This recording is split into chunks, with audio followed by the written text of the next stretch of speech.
বিসমিল্লাহির রহমানির রহিম। প্রিয় ছাত্রছাত্রীবৃন্দ, আসসালামু আলাইকুম রহমতুল্লাহ। আশা করি তোমরা আমাকে শুনতে পাচ্ছ।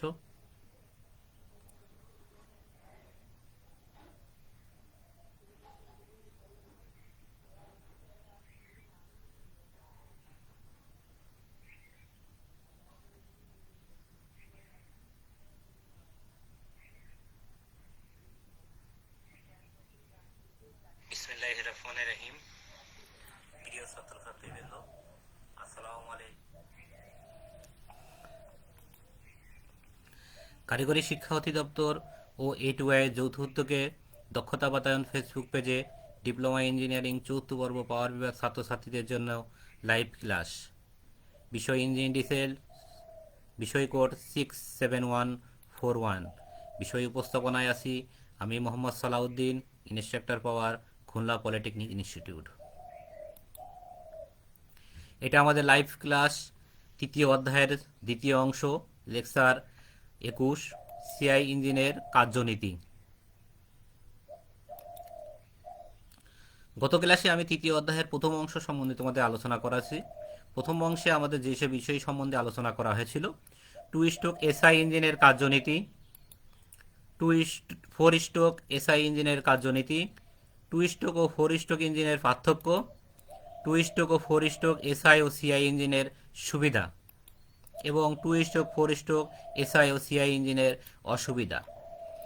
আজকে আমি তোমাদের যে বিষয় সম্বন্ধে আলোচনা করাবো সেগুলো হচ্ছে টু স্ট্রোক সিআই বা ডিজেল ইঞ্জিনের কার্যনীতি, ফোর স্ট্রোক সিআই বা ডিজেল ইঞ্জিনের কার্যনীতি, টু স্ট্রোক ও ফোর স্ট্রোক সিআই ইঞ্জিনের পার্থক্য, এসআই অর্থাৎ পেট্রোল এবং সিআই ডিজেল ইঞ্জিনের পার্থক্য, এবং এসআই ও পেট্রোল ইঞ্জিন ও ডিজেল ইঞ্জিনের সুবিধা, এসআই পেট্রোল এবং ডিজেল ইঞ্জিনের অসুবিধা। এই 6টি বিষয় সম্বন্ধে আজকে তোমাদেরকে আলোচনা করা হবে। যদিও এটা রিভিউ ক্লাস, এর আগে আমি তোমাদেরকে এই সম্বন্ধে আলোচনা করা হয়েছে। আবারও নতুন করে আমি ধারাবাহিকভাবে রিভিউ ক্লাস করানো হচ্ছে। তাহলে প্রথমেই আমরা আসি টু স্ট্রোক সিআই বা ডিজেল ইঞ্জিনের কার্যনীতি। তাহলে সিআই বা ডিজেল ইঞ্জিন কি? এখানে তোমরা একটি ছবি দেখতে পাচ্ছ। এখানে ফুয়েল ইঞ্জেক্টর আর দেওয়া আছে, এখানে ইনটেক এবং একজস্ট পোস্ট, আর এটা তো তোমার জেনো কম্বাসন চেম্বার। অর্থাৎ মোটরযানের ইঞ্জিন বলতে প্রধানত কম্প্রেশন ইগনিশন ইঞ্জিন বা সিআই ইঞ্জিন বা ডিজেল ইঞ্জিনকে আসলে বোঝায় মোটরযানে, কারণ বড় বড় মোটরযানে সাধারণত ডিজেল ইঞ্জিনই ব্যবহার করা হয়। অর্থাৎ জ্বালানি হিসাবে ডিজেল এবং সংকোচিত বাতাস দহনের জন্য ইঞ্জেক্টর বা ডিজেল ছিটানোর জন্য যে ব্যবহার করা হয়, এটাই মূলত ডিজেল ইঞ্জিন। এই যে ইঞ্জেক্টর আছে, এইটা জ্বালানি স্প্রে করা হবে, স্প্রে হিসাবে যখন জ্বালানি হিসাবে ডিজেল ব্যবহার করা হবে, সেটাকেই তখন বলা হবে এই ডিজেল ইঞ্জিন বা হচ্ছে সিআই ইঞ্জিন। দুই ধরনের থাকে, টু স্ট্রোক সাইকেল বিশিষ্ট ডিজেল ইঞ্জিন এবং ফোর স্ট্রোক সাইকেল বিশিষ্ট ডিজেল ইঞ্জিন।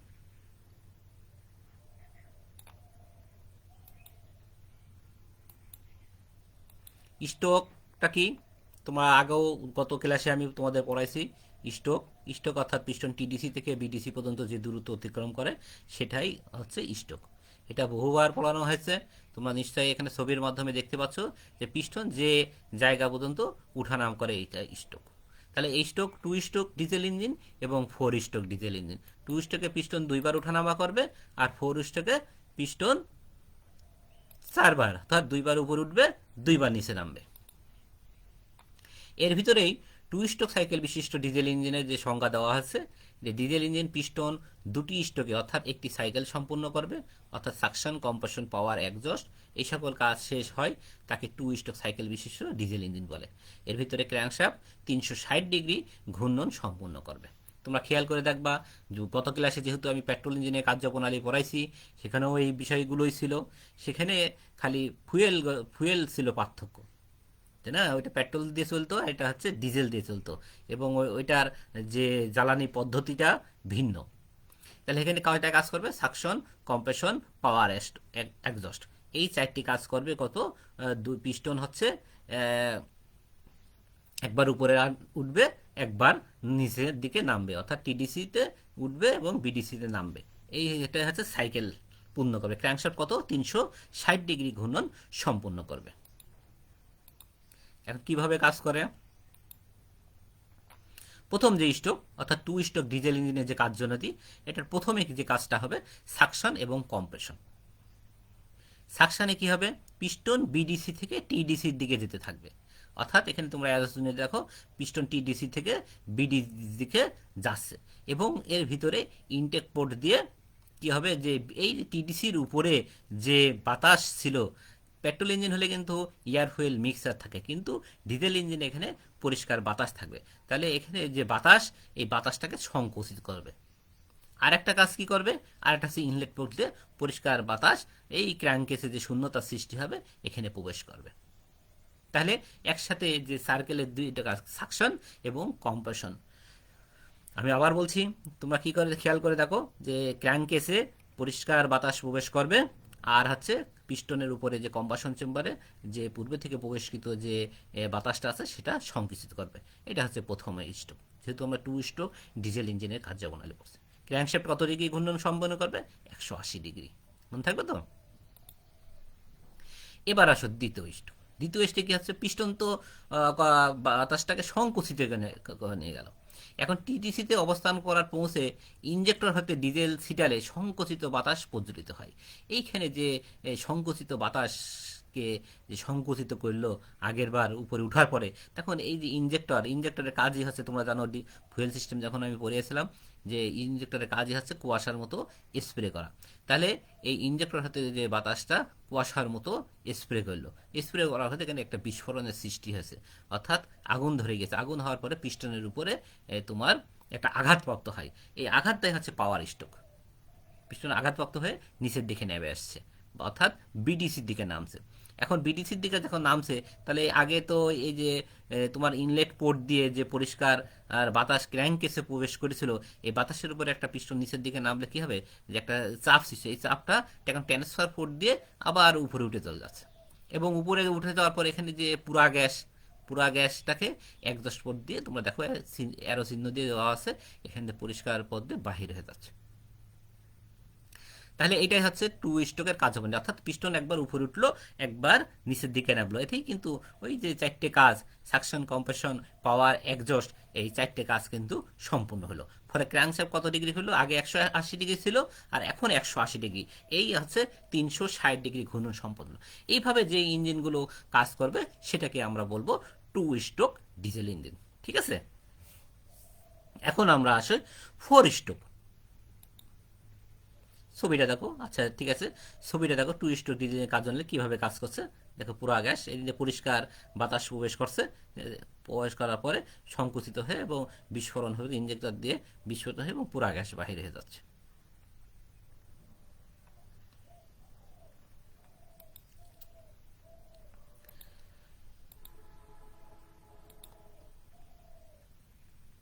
এবার আসো চার স্ট্রোক সাইকেল বিশিষ্ট ডিজেল ইঞ্জিন। চার স্ট্রোক সাইকেল বিশিষ্ট কি, তাহলে পিস্টন কয়বার উপরে উঠবে, পিস্টন দুইবার উপরে উঠবে আর দুইবার নিচে নামবে। এই তো চার স্ট্রোক, অর্থাৎ সাকশন, কম্প্রেশন, পাওয়ার, এক্সজস্ট, এই সকল কাজ চার স্ট্রোকের মধ্যে সম্পূর্ণ হবে। অর্থাৎ কাজ কিন্তু সেই একটাই, আগের বার টু স্ট্রোকের ক্ষেত্রে সাকশন আর কম্প্রেশন একসাথে হয়েছে আর পাওয়ার আর এক্সজস্ট একসাথে হয়েছে। এখন কিন্তু চারটে কাজই কিন্তু পিস্টন দুইবার উঠানামাই করবে। এই জন্য এটাকে একটু 720 ডিগ্রি ক্র্যাঙ্কশ্যাফট 720 ডিগ্রি ঘূর্ণন সম্পন্ন করবে। তাহলে কিভাবে করে আমরা দেখি, সাকশন, কম্প্রেশন, পাওয়ার স্ট্রোক এবং এক্সজস্ট স্ট্রোক, এই চারটি স্ট্রোক।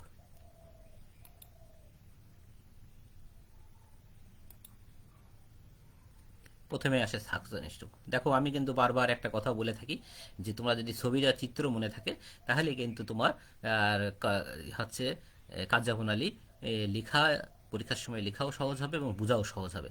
দেখো এখানে কিন্তু ছবিতে কি দেখা যাচ্ছে, ইয়ার ইন, এখানে ইয়ার ইন দিয়ে একটা অ্যারোচিহ্ন দিয়ে আছে, এখানে একটা অ্যারোচিহ্ন দেওয়া আছে পিস্টনের। ছবিতে খেয়াল করতে হবে যে পিস্টনের যে ভাল্বের কি অবস্থান এবং পিস্টন কি করছে, আর একটা কাজ হচ্ছে যে এর ভিতরে কি কাজটা সংঘটিত, এই তিনটে জিনিস মনে রাখতে হবে। কার্যপ্রণালী মনে রাখতে সবচেয়ে সহজ উপায় হচ্ছে যে একটা ভাল্ব কি অবস্থায় আছে ছবিতে দেখতে হবে, পিস্টন কি করছে এবং কোন কাজটা সংঘটিত হচ্ছে। এখানে ছবির মাধ্যমেই এটা কিন্তু তোমাদের ক্লিয়ার হবে। তাহলে প্রথমে আমরা আসছি সাকশন স্ট্রোক। পিস্টন তখন সিলিন্ডারের টিডিসি থেকে বিডিসির দিকে নামতে থাকে, অর্থাৎ পিস্টন এখানে অ্যারো চিহ্ন দেওয়া আছে, আমরা জানি উপরে স্থানটাকে টিডিসি বলে, টিডিসি থেকে বিডিসির দিকে নামছে। তাহলে এখানে কিন্তু ভালভ খুলে গেছে। কোন ভালভ?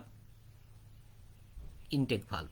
ইনটেক ভালভ খোলা এবং একজস্ট ভালভ বন্ধ। এই যেখানে লেখা আছে ওভার গ্রহণ ভালভ খুলে যায়। এখন এই জায়গায় যখন খুলে যাচ্ছে, দেখুন এই যে পিস্টনের উপরে অংশ, এই যে আমি এয়ারো চিহ্ন দেখাচ্ছি, এই জায়গাটায় কিন্তু একটা বায়ু শূন্যতার সৃষ্টি হয়, ভ্যাকুম হয়। পিস্টন যখন নিচের দিকে নামে এখন ভ্যাকুম হয়। তাহলে ভ্যাকুম হওয়ার সময় এই যে এয়ার ইন দেওয়া আছে, এই মাথায় কিন্তু এয়ার ক্লিনার লাগানো থাকে। তো এয়ার ক্লিনার থেকে যে এইখানে যে শূন্যতার সৃষ্টি হচ্ছে, এয়ার ক্লিনার থেকে পরিষ্কার যে বাতাস, এটা হচ্ছে সিলিন্ডারের ভিতর প্রবেশ করলো। ক্র্যাঙ্কশ্যাফট কত ডিগ্রি ঘুরলো? 180 ডিগ্রি। এই ক্র্যাঙ্কশ্যাফটে 180 ডিগ্রি ঘূর্ণন সম্পন্ন করলো। তাহলে কিন্তু সাকশন স্ট্রোকের কাজ শেষ। তাহলে আমি আবার বলছি সাকশন স্ট্রোক দেখে নাও। পিস্টন কি করছে? পিস্টন টিডিসি থেকে বিডিসির দিকে নামছে। ইনলেট ভালভ খোলা, এক্সস্ট ভালভ বন্ধ। কি কাজ হলো? যে সিলিন্ডারের যে ভিতরে, অর্থাৎ কম্বাসন যে চেম্বারের বা কম্বাসন সিলিন্ডারের ভিতরে এই জায়গাটায় কি আছে? বায়ু শূন্যতার সৃষ্টি হচ্ছে, একটা ভ্যাকুম হচ্ছে। এখন এই ইনটেক পট দিয়ে পরিষ্কার বাতাস হচ্ছে সিলিন্ডারের ভিতর প্রবেশ করলো। ক্র্যাঙ্কশ্যাফট 180 ডিগ্রি ঘূর্ণন সম্পূর্ণ হলো। এবার আছে কম্প্রেশন স্ট্রোক। ছবিতে কি বোঝা যাচ্ছে? দুইটা ভালভ বন্ধ, দুইটাই ক্লোজ। পিস্টন কি হচ্ছে?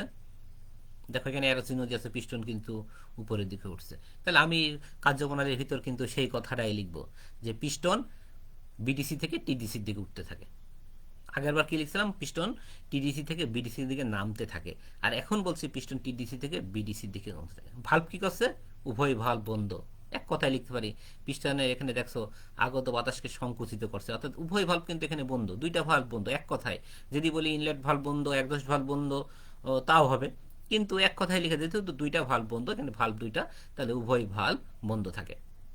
তাহলে উভয় ভালভ যখন বন্ধ থাকে, তাহলে এর ভিতর কি প্রবেশ করলো? আগেরবার পরিষ্কার বাতাস।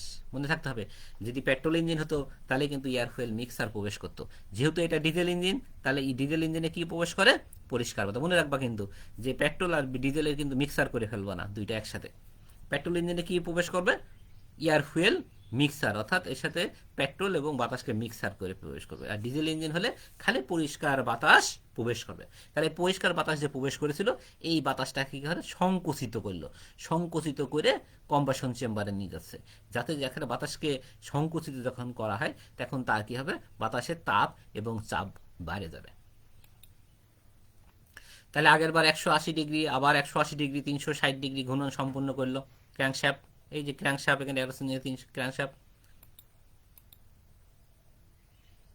দেখো সংকোচন স্ট্রোকের শেষে এবং পাওয়ার স্ট্রোকে শুরু হওয়ার পূর্বে 15 ডিগ্রি সংকুচিত বাতাসের মধ্যে, অর্থাৎ 15 ডিগ্রি পূর্বে, এটা ভালভ টাইমিং আছে, এর মধ্যে ইঞ্জেক্টর থেকে ডিজেল সিটালে সংকুচিত বাতাস প্রজ্বলন ঘটে, ফলে সিলিন্ডারে দহন প্রকোষ্ঠের চাপ ও তাপ শক্তি উৎপন্ন হয়। এইবার ছবিটা দেখো, এখানে যে ফুয়েল, এখানে লেখাই আছে যে ফুয়েল স্প্রে করা আছে, ডিজেল ইঞ্জেক্টর থেকে ফুয়েল স্প্রে করা আছে। পিস্টনের কিন্তু উপরে লাল কালার দিয়ে অ্যারো চিহ্ন করা আছে, অর্থাৎ পিস্টন নিচের দিকে নামছে। ভালভ কিন্তু দুইটাই বন্ধ। ছবিতে খেয়াল করে দেখো, উভয় ভালভই বন্ধ, পিস্টন নিচের দিকে নামছে। তাহলে কিভাবে কাজটা হলো? বলছে দহন প্রকোষ্ঠে যে তাপমাত্রা ও চাপ বেড়ে যায় এবং ধাক্কায় এর উপরে যে ডিজেল ফুয়েল স্প্রে করা হয়, এই স্প্রের মধ্যে পিস্টনের উপরে একটা বিস্ফোরণের সৃষ্টি হয়। এটাই হচ্ছে পাওয়ার উৎপন্ন হলো। যখন এই বিস্ফোরণ হলো, পিস্টনটা চলনশীল যন্ত্রাংশ পিস্টন, পিস্টন নিচের দিকে নেমে আসছে। দেখো পিস্টন টিডিসি থেকে বিডিসি দিকে ধাবিত হয় এবং পিস্টনের সাথে কানেক্টিং রড, এর সাথে কানেক্টিং রড আছে এবং আনুষঙ্গিক যে ক্র্যাঙ্কশ্যাফট, এটা ঘূর্ণন প্রাপ্ত হয়। এই যে পিস্টন নিচের দিকে নামার পরে যে ঘূর্ণন প্রাপ্ত, এটাই কিন্তু শক্তি উৎপন্ন হলো। অর্থাৎ পিস্টন তখন যখন নামছে, তখন কিন্তু অন্যান্য যন্ত্রাংশ তখন ঘূর্ণন হয়ে ইঞ্জিনকে চলতে সাহায্য করে। এই স্ট্রোকে উভয় বাল্ব বন্ধ থাকে। আগে ছবিতেই দেখাইছি, ক্র্যাঙ্কশ্যাফট 180, 180, 180, মোট 540 ডিগ্রি ঘূর্ণন সম্পন্ন করে। এই স্ট্রোকে একবার শক্তি উৎপন্ন করে বলে এই স্ট্রোকে বলা হয় কার্যকরী স্ট্রোক। এখন আবার একটি ছবিটা দেখো, এখানে কিন্তু পিস্টন আবার দেখা যাচ্ছে উপরের দিকে উঠছে। এখন ইনলেট ভালভ বন্ধ, এক্সজস্ট ভালভ খোলা। এখন তো নিজেরাই হয়তো তোমরা পারবা যে এই ছবি দেখে কার্যপ্রণালী বর্ণনা করতে। পিস্টন বিডিসি থেকে টিডিসির দিকে উঠতে থাকে। এর আগে কি হলো, যে বিস্ফোরণ সৃষ্টি হলো, তাহলে ফুয়েলটা পুলে গেছে, জ্বালানা পুলে, তাহলে এখন ধোঁয়া সৃষ্টি হয়েছে। নির্গমন ভালভ খোলা এবং গ্রহণ ভালভ বন্ধ অবস্থায় থাকে, ফলে দগ্ধ বা পুরা গ্যাস বায়ুমণ্ডল দিয়ে বাহির হয়ে যায়। এখান দিয়ে যে পুরা গ্যাসটা বায়ুমণ্ডলে বাহির হয়ে যায়। তাহলে কয়বার হলো, আগে 180 ডিগ্রি গেছে সাকশনে, কম্প্রেশনে 180, পাওয়ার 180, আর একজস্ট 180, মোট 720 ডিগ্রি ঘূর্ণন সম্পন্ন হলো। তাহলে আমরা যখন 720 ডিগ্রির ভিতর ক্র্যাঙ্কশাফট সম্পন্ন হওয়াকে, তখন আমরা কি বলছি, তাকে 4 স্ট্রোক ডিজেল ইঞ্জিন। তাহলে কিন্তু আমাদের 4 স্ট্রোক ডিজেল ইঞ্জিনের কার্যপ্রণালী শেষ।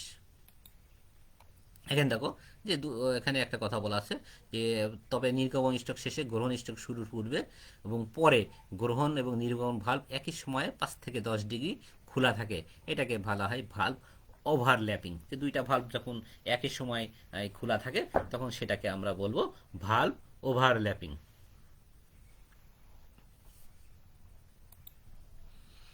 এখন তোমরা একটা ভিডিও দেখো, ভিডিওর মাধ্যমে আরো ক্লিয়ার হবা ডিজেল ইঞ্জিনের যে এই যে আমি যে কথাগুলো এতক্ষণ ধরে বললাম, যে কার্যপ্রণালী কিভাবে কাজ করে। দেখো ভালভ, এটা সিলিন্ডার তৈরি হয়ে গেল, ভালভ বসছে, পিস্টন, পিস্টন রিং, এটা হচ্ছে fuel injector, crankshaft, connecting rod, piston pin দিয়ে এখন পূর্ণাঙ্গ একটা ইঞ্জিনের গঠন হয়ে গেল। কিভাবে কাজ করে, প্রথমে আসছে কি আমি বলছি, ইনটেক স্ট্রোক বা সাকশন স্ট্রোক। সাকশন স্ট্রোক কি প্রবেশ করবে, ইনলেট ভালভ খুলবে, পিস্টন কোথায়, টিডিসি থেকে নিচে বিডিসির দিকে নামবে, ক্যামশ্যাফটের সাহায্যে সাকশন ভালভ খুলছে। তোমরা দেখো ছবিটা খুব মনোযোগ সহকারে দেখো। এক্সজস্ট ভালভ কিন্তু বন্ধ, এর ভিতর বাতাস প্রবেশ করছে, পরিষ্কার বাতাস কোথা থেকে আসছে, এয়ার ক্লিনার থেকে। পিস্টন বিডিসি পর্যন্ত নামা পর্যন্তই কিন্তু সাকশন স্ট্রোক। এখন হচ্ছে ইনলেট ভালভ আস্তে আস্তে বন্ধ হয়ে গেল, এই পর্যন্তই কিন্তু সাকশন স্ট্রোক। পিস্টন টিডিসি থেকে বিডিসি পর্যন্ত নামলো, ইনলেট ভালভ খুলে গেল, ভিতরে যে শূন্যতা সৃষ্টি হলো এবং পরিষ্কার বাতাস প্রবেশ করলো। এরপরে কম্প্রেশন স্ট্রোক শুরু হলো। কম্প্রেশন স্ট্রোক বিডিসি থেকে আবার টিডিসির দিকে যাচ্ছে, যে এয়ার ফুয়েল এয়ার প্রবেশ করলো, এটাকে কম্প্রেসড হচ্ছে।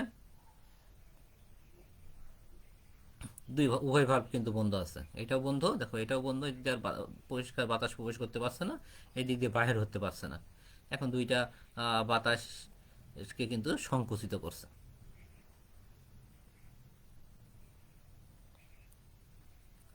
কম্প্রেসেশন শেষেই কিন্তু তোমার ডিজেল স্প্রে করা শুরু হবে। কোথাতে, ইঞ্জেক্টরে দেখো।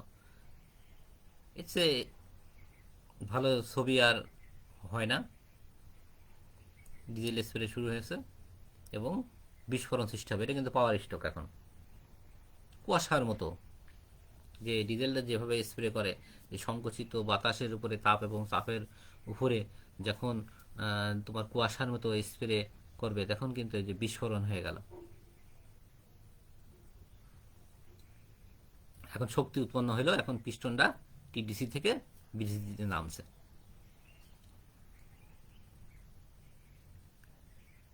এভাবে যদি একাধিক সিলিন্ডার থাকে, একটার পর একটা হবে। আর যদি এক সিলিন্ডার থাকে, তাহলে ফ্লাই হুইল থাকবে বড়, তার মাধ্যমে আবার উপরের দিকে উঠবে। যেমন যদি 4 সিলিন্ডার থাকে, ফায়ারিং অর্ডার অনুসারে তোমার এক এক পরে এক এক সিলিন্ডারে যখন পাওয়ার পাবে, তখন কিন্তু অনবরত তখন ইঞ্জিন ঘুরতে শুরু করবে। এ পর্যন্ত কিন্তু পাওয়ার স্ট্রোক শেষ।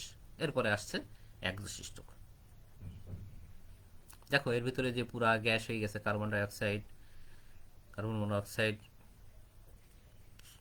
হাইড্রোকার্বন, যে গ্যাস উৎপন্ন হলো, এই পুরা গ্যাসগুলো কি হচ্ছে, পিস্টন কিন্তু আস্তে আস্তে টিডিসির দিকে যাচ্ছে। এই যে একজস্ট ভালভ কিন্তু খোলা, খুলে যাচ্ছে।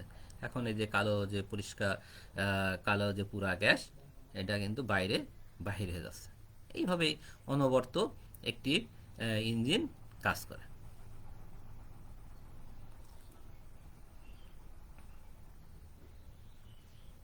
এই যে কালো ধোঁয়া বাইরে যাচ্ছে, তোমরা দেখছো গাড়ির পিছন দিয়ে সাইলেন্সার লাগানো থাকে, ওখান দিয়ে কালো ধোঁয়া বাহির হয়।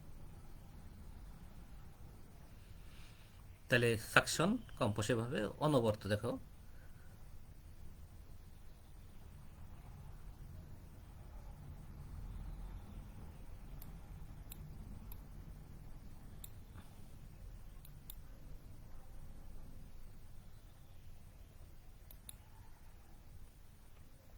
এবার আসো টু স্ট্রোক ও ফোর স্ট্রোক ডিজেল ইঞ্জিনের পার্থক্য।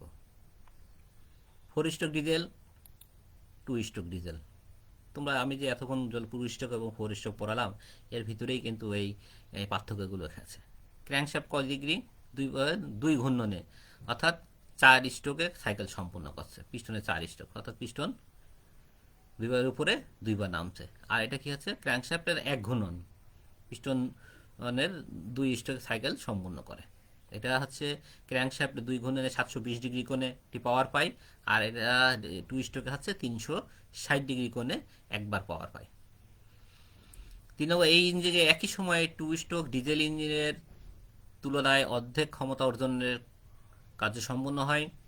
আর টু স্ট্রোক হচ্ছে একই সময়ে 4 স্ট্রোক ডিজেল ইঞ্জিনের তুলনায় দ্বিগুণ ক্ষমতা অর্জনের কাজ সম্পাদন করে। ফোর স্ট্রোকের ক্ষেত্রে আলাদা লুব্রিকেটিং সিস্টেম থাকে, কোনো আলাদা লুব্রিকেটিং সিস্টেম থাকে না। প্রত্যেক সিলিন্ডারে 2টি করে ভাল্ব থাকে। তো আমরা তো দেখলাম ভিডিওতে প্রত্যেক সিলিন্ডার 2টো। এই ইঞ্জিনে কোনো ভাল্ব নেই, পিস্টনেই ভাল্ব হিসাবে কাজ করে। আবার কোনো কোনো ক্ষেত্রে যদি থাকে তাহলে একটা ভাল্ব থাকতে পারে। এই ইঞ্জিনের ব্যবহার ব্যাপক, আর টু স্ট্রোক ডিজেল ইঞ্জিনের ব্যবহার সীমিত। বেশিরভাগ বহু সিলিন্ডার ইঞ্জিনেই ফোর স্ট্রোক ব্যবহার হয়, আর হচ্ছে টু স্ট্রোক ইঞ্জিন হচ্ছে বেশিরভাগ এক সিলিন্ডারে ব্যবহার করা হয়। ফোর স্ট্রোক ডিজেল ইঞ্জিন ওজনে ভারী, স্বয়ংসম্পূর্ণ লুব্রিকেটিং থাকার কারণে ক্ষয়ক্ষতির হার কম, লুব্রিকেটিং ওয়েল খরচ কম হয়। একই আকার ইঞ্জিনের তুলনায় কোনোভাবে তুলনামূলক কম শক্তি উৎপন্ন করে, প্রাথমিক খরচ কম। 4 স্ট্রোক ডিজেল ইঞ্জিন কার, বাস, ট্রাক ইত্যাদি ইঞ্জিনের হিসাবে ব্যবহার করা হয়। টু স্ট্রোক ডিজেল ইঞ্জিনে দেখো ওজন হালকা, যেহেতু এক সিলিন্ডার ইঞ্জিনে ক্ষয়ক্ষতির হার বেশি, লুব্রিকেটিং খরচ বেশি হয়। একই আকার ইঞ্জিনের অধিক শক্তির উৎপন্ন হয়, প্রাথমিক খরচ বেশি। টু স্ট্রোক ডিজেল ইঞ্জিন সাধারণত পাম্প, ইত্যাদি, তাছাড়া এই ডিজেল স্প্রে, তারপর ছোট জেনারেটরের ক্ষেত্রে বেশি ব্যবহার করা হয়। পেট্রোল এবং ডিজেল ইঞ্জিনের পার্থক্য।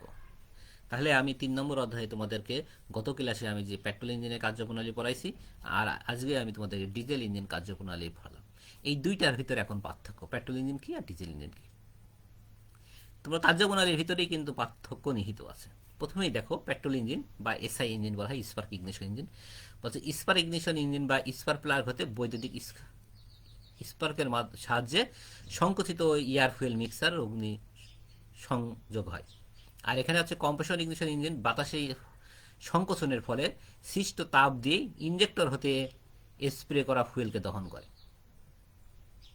পেট্রোল ইঞ্জিনকে বলা হচ্ছে অটো সাইকেল ইঞ্জিন, ডিজেল ইঞ্জিনে বলা হয় ডিজেল সাইকেল ইঞ্জিন। ফুয়েল হিসাবে পেট্রোল ব্যবহার করা হয়, আর এটা ডিজেল ইঞ্জিনের ফুয়েল হিসাবে ডিজেল ব্যবহার করা হয়। তোমরা এই পার্থক্যের ভিতরে যেগুলো তোমরা সহজ মনে করো সেগুলি তোমরা হচ্ছে নিবা। এই ইঞ্জিনে প্রতি ঘন্টায় প্রতি অশ্ব শক্তির জন্য ফুয়েল খরচ তুলনামূলকভাবে বেশি, আর এই ইঞ্জিনে প্রতি ঘন্টায় প্রতি অশ্ব শক্তির জন্য ফুয়েল খরচ তুলনামূলকভাবে কম হয় ডিজেল ইঞ্জিনে। সাকশন স্ট্রোকে সিলিন্ডার এয়ার ফুয়েল মিক্সার প্রবেশ করে। আমি বারবার ওই কথাটা বলার চেষ্টা করেছি, সাকশন স্ট্রোকে শুধু বাতাস প্রবেশ করে। এয়ার ফুয়েল মিক্সার সরবরাহের জন্য কার্বোরেটর, স্পার্ক সৃষ্টির জন্য স্পার্ক প্লাগ ও ইগনিশন ডিস্ট্রিবিউটর ইত্যাদি প্রয়োজন হয়। আর এখানে স্পার্ক প্লাগ বা কার্বোরেটরের দরকার হয় না, এগুলো পরিবর্তে ইঞ্জেক্টর ও ফুয়েল ইঞ্জেকশন পাম্প ব্যবহার করা হয়। কম্বাসন স্ট্রোকে পিস্টন টিডিসির নিকটবর্তী হলে কম্বাসন চেম্বারে স্পার্ক সংগঠিত হয়। কম্প্রেশন স্ট্রোকে পিস্টন টিডিসির নিকটবর্তী হলে কম্বাসন চেম্বারে ফুয়েল ইনজেক্ট করা হয়। আজকে একটু সময় বেশি লাগবে। প্রথমে তোমরা জানো যে নেটওয়ার্কে একটু ডিস্টার্ব দিচ্ছিল, যার জন্য ক্লাসটা ওপেন হতে সময় লেগেছে, এই জন্য আমি দুঃখিত।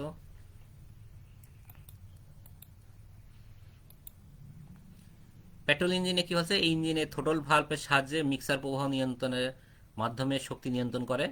আর ডিজেল ইঞ্জিনে থাকে কন্ট্রোল র্যাকের সাহায্যে। যেহেতু এটা তোমার ফুয়েল অর্থাৎ জ্বালানি সিস্টেমের অংশ, তো পার্থক্যর ভিতরে এটা আসছে।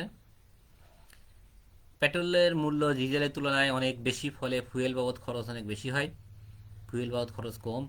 গড় কম্প্রেশন প্রেশার প্রতি বর্গ সেন্টিমিটার 7 কিলোগ্রাম থেকে 10 এবং গড় কম্প্রেশন প্রেশার প্রতি বর্গ সেন্টিমিটারে 35 গ্রাম। পেট্রোল ইঞ্জিনের কম্প্রেশন রেশিও ডিজেল ইঞ্জিনের কম্প্রেশন অপেক্ষা অনেক বেশি। ডিজেলের কম্প্রেশন পেট্রোলের কম্প্রেশন অপেক্ষা কম। সংকুচিত মিক্সারের তাপমাত্রা 60 ডিগ্রি সেন্টিগ্রেড থেকে 40 ডিগ্রি 80 ডিগ্রি সেন্টিগ্রেড। সংকুচিত বাতাসের তাপমাত্রা প্রায় 500 ডিগ্রি সেন্টিগ্রেড। তাপীয় দক্ষতা কম, এটা হচ্ছে ডিজেল ইঞ্জিনের তাপীয় দক্ষতা বেশি। পেট্রোল ইঞ্জিন হালকা গঠন এবং ডিজেল ইঞ্জিন হচ্ছে ভারী গঠন। পার্থক্যগুলো আমি বেশি দিছি কারণ এর ভিতর থেকে মিনিমাম তোমরা 10টা মুখস্থ করবা। 10টা পার্থক্য পরীক্ষায় আসবে। পেট্রোল এবং ডিজেলের পার্থক্য এই অধ্যায় থেকে প্রশ্ন থাকবেই কিন্তু। অন্তত তোমরা 10টা লিখতে পারো, যাতে এই জন্য বেশি করে দেওয়া আছে। হালকা কাজের জন্য ব্যবহার করা হয়, ভারী কাজের জন্য ব্যবহার করা হয়। পেট্রোল ইঞ্জিন বলছে মানে স্থায়িত্ব কম, অর্থাৎ বেশি দিন টেকে না, এর স্থায়িত্ব বেশি। ডিজেল ইঞ্জিনের রক্ষণা খরচ বেশি, ডিজেল ইঞ্জিনের রক্ষণা খরচ কম। অগ্নি দুর্ঘটনার সম্ভাবনা বেশি, অগ্নি দুর্ঘটনার সম্ভাবনা কম। প্রজ্বলন চাপ কম বলে চালু অবস্থায় হালকা শব্দ হয়। প্রজ্বলন চাপ বেশি বলে চালু অবস্থায় একটি নির্ধারিত স্পিডে ভারী শব্দ হয়। একই ক্ষমতা সম্পন্ন ডিজেল ইঞ্জিনের তুলনায় একটি পেট্রোল ইঞ্জিন তুলনামূলক ওজন কম। আর একই ক্ষমতা সম্পন্ন পেট্রোল ইঞ্জিনের তুলনায় ডিজেল ইঞ্জিনের ওজনের ক্ষমতা অনেক বেশি। 2 ঘাত পেট্রোল ইঞ্জিনের জ্বালানি অপচয় বেশি, 2 ঘাত ডিজেল ইঞ্জিনের জ্বালানি অপচয় কম হয়। এরপর আসো পেট্রোল এবং ডিজেলের সুবিধা। সংকোচন ইগনিশন ইঞ্জিন অর্থাৎ সিআই ইঞ্জিন ডিজেল ইঞ্জিনে ব্যবহার করা হয়। এটা সংকোচন অনুপাত পেট্রোল ইঞ্জিন অনেক বেশি। স্পার্ক ইগনিশন বলতে পেট্রোল ইঞ্জিনকেই আমরা বুঝি, অর্থাৎ যেটা জ্বালানি ফ্ল্যাশ পয়েন্ট কম, যা তাড়াতাড়ি দহন ঘটে। জিপ, বাস, ট্রাক, রেলগাড়ি প্রভৃতি শক্তিশালী ইঞ্জিন হিসাবে সংকোচন ইগনিশন ইঞ্জিন অর্থাৎ তোমার ডিজেল ইঞ্জিন ব্যবহার করা হয়। আর এগুলো মোটরসাইকেল, স্কুটার, কার এইসব ছোটোখাটোতে পেট্রোল ইঞ্জিন ব্যবহার করা হয়। ভারী যানবাহনের ইঞ্জিন হিসেবে ব্যবহার করা হয়। আর পেট্রোল ইঞ্জিন সাধারণত দ্রুতযান ইঞ্জিন হিসেবে ব্যবহার করা হয়। ডিজেল ইঞ্জিন চালিত বিদ্যুৎ কেন্দ্রের ইউনিট জাহাজ স্থানান্তরযোগ্য, ফলে এটাকে খনি, হাসপাতাল বা গ্রামগঞ্জে প্রদর্শনীতে ব্যবহার করা হয়। আর এই ইঞ্জিন হালকা বলেও সহজে চালু করা এবং বন্ধ করা যায়, এর জন্য স্থানান্তর ওই ছোটো ছোটো জেনারেটর ব্যবহার করা হয়।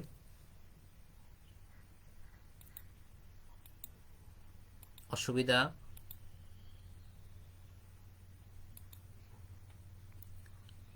সিআই ইঞ্জিনের বা ডিজেল ইঞ্জিনের অসুবিধা হচ্ছে প্রাথমিক খরচ বেশি। এটা ভারী এবং ওজনের তুলনায় কম শক্তি উৎপন্ন করে। এই ইঞ্জিনের মূল্য পেট্রোল ইঞ্জিনের তুলনায় বেশি। ফুয়েল নকের কারণে শব্দ বেশি হয়। ঠান্ডার সময় চালু করা কষ্ট। পেট্রোল ইঞ্জিনে এটা হালকা হালকা যানে ব্যবহার করা হয়। এই ইঞ্জিনে ব্যবহৃত জ্বালানির মূল্য তুলনামূলক বেশি, এটা একটা অসুবিধা। এতে ইগনিশন সিস্টেমের একটা জটিলতা দেখা দেয়। মাঝে মাঝে স্পার্ক লাগে, ধরো কার্বন পরে কার্বোরেটর ডিস্টার্ব হয়, এটা ঝামেলা। এই জন্য এটা একটা অসুবিধা। এতে কার্বোরেটরের জনিত জটিলতা যেটা বললাম। তারপরে ইঞ্জিনের লাইফ টাইম কম। তাহলে আজকে তোমাদের এই পর্যন্তই। আমি চেষ্টা করেছি তোমাদেরকে এই ক্লাসটা রিভিউ ক্লাস যদিও ভালোভাবে বোঝানোর জন্য, এবং এই অধ্যায় থেকে পরীক্ষায় আসবে। এই জন্য তো 2টা কাজ, পেট্রোল ও ডিজেলের পার্থক্য, যে আমি তোমাদেরকে 22টা পার্থক্য দেখাইছি। এই পার্থক্যগুলো তোমরা খুব ভালো করে পড়বা। এই পার্থক্যগুলো তোমরা মিনিমাম অন্তত 10টা পরীক্ষা হলে লেখাই লাগবে, নাহলে পুরোপুরি মার্ক পাবা না। এই জন্য পার্থক্যটা এবং তোমার ফোর স্ট্রোক ডিজাইনের কার্যপ্রণালী, এটা পাওয়ারের ছাত্রছাত্রী, আমি আগেই বলি যে কার্যপ্রণালী যে না থাকে, তো জানা না থাকে, তাহলে পাওয়ারের ছাত্রছাত্রীদের জন্য তোমাদের এই পাওয়ার ডিপার্টমেন্টে পড়া একদমই